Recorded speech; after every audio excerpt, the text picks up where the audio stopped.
We all have choices. It's remarkably simple. We all have choices, right?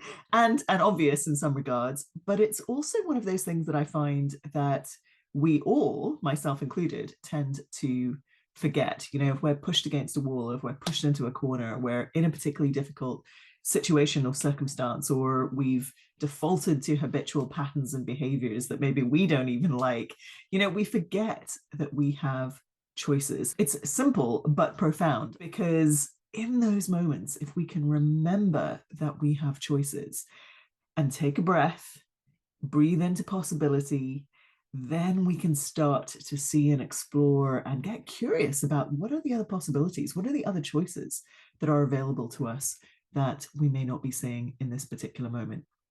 And I want to share with you a quote.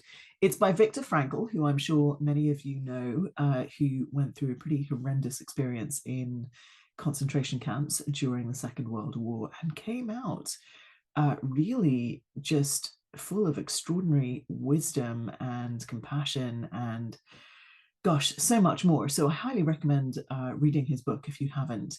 But in particular, one of his quotes, and it's not my favorite quote of his, but one of his quotes speaks to this point about choices. He said, "Everything can be taken from a man, but one thing. Everything can be taken from a man, but one thing. The last of the human freedoms.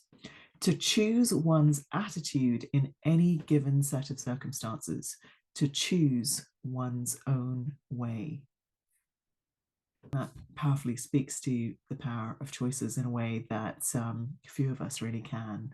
So when you're next feeling stuck and like you don't have a lot of choices, or choices that you don't like, remember, we all have choices. Begin where you are and make a choice there and then to look for the other possibilities at play, and then see where that leads you.